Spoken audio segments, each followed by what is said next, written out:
നമസ്തേ. പുല്ലണി വിഷ്ണുവായ സ്വാമിയുടെയും കരിക്കുണ്ടി സ്വാമിയുടെയും അനുഗ്രഹം എല്ലാവർക്കും ഉണ്ടാവട്ടെ. നമ്മുടെ ജീവിതത്തിൽ നിന്ന് ഏറ്റവും കൂടുതൽ നമ്മൾ അഭിമുഖീകരിക്കുന്ന ഒരു പ്രശ്നമാണ് ശത്രുദോഷം. പല വീഡിയോകളും നമ്മൾ കാണാണ്ടായി ശത്രുദോഷത്തിന് തിരിച്ചടി കൊടുത്തേ പറ്റുള്ളൂ, ശത്രുവിനെ തിരിച്ചടിച്ചേ പറ്റൂ എന്ന് പറഞ്ഞിട്ട് പല വീഡിയോസും നമ്മൾ കണ്ടു. തിരിച്ചടിക്കാനിരുന്നാൽ അവിടെ നിന്ന് ഇങ്ങോട്ട് തിരിച്ചടിക്കും, പിന്നെ ഇവിടെ നിന്ന് അങ്ങോട്ട് തിരിച്ചടിക്കണം. ഈ യുദ്ധം തുടർന്നുകൊണ്ടേയിരിക്കും. യുദ്ധം തുടരാനുള്ള സാമ്പത്തിക സ്രോതസ് നമ്മുടെ ഉണ്ടാവണം, അതിനുള്ള മാനസിക ബലം നമ്മുടെ ഉണ്ടാവണം. യുദ്ധം തുടർന്നുകൊണ്ടിരുന്നെങ്കിലും വിജയം ഉണ്ടാവുമെന്ന് എനിക്ക് തോന്നിയിട്ടില്ല. നമ്മളതല്ല ചെയ്യണ്ടേ. നമ്മുടെ ശത്രു നമ്മളെ ശത്രുദോഷത്തിലോ അല്ലെങ്കിൽ നമ്മളെ ബുദ്ധിമുട്ടിച്ച് തോൽപ്പിക്കാൻ ശ്രമിക്കുമ്പോൾ ജയിക്കാനായിട്ടുള്ള പ്രതിരോധ ശക്തി സ്വയം ഉണ്ടാക്കാൻ. അതാണ് ഹൈന്ദവാചാരത്തിൽ പറഞ്ഞിട്ടുള്ളത്.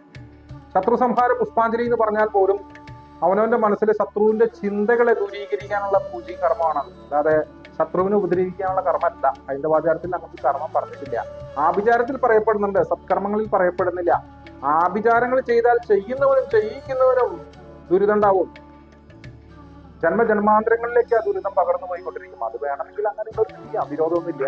അപ്പൊ നമ്മുടെ സ്വാത്വിക കർമ്മങ്ങളിൽ പറഞ്ഞിട്ടുള്ളതെന്ന് വെച്ചാൽ സ്വയം പര്യാപ്തത നേടുക, പ്രതിരോധ ശക്തി ഉണ്ടാക്കുക എന്നുള്ളതാണ്. അതിന് സ്വാമിയുടെ ജപവും പ്രാർത്ഥനയും ഒരുപാട് ഗുണം ചെയ്യും. എല്ലാവർക്കും ഉണ്ട് ഭൂമിയിൽ ശത്രുക്കളില്ലാത്ത മനുഷ്യരില്ല. എല്ലാ മനുഷ്യർക്കും സത്യസന്ധമായി ജീവിക്കുന്നവരുണ്ട് ശത്രുക്കൾ. അപ്പൊ ശത്രുവിനെ ഉപദ്രവിച്ച് കീഴടക്കല്ല വേണ്ടേ. ശത്രു ചെയ്യുന്നതായിട്ടുള്ള, ശത്രു നമുക്കെതിരെ ഉതിർക്കുന്നതായിട്ടുള്ള അസ്ത്രങ്ങളെ തടുക്കാനുള്ള ഒരു പ്രതിരോധ ശക്തി നമുക്കുണ്ടാവണം.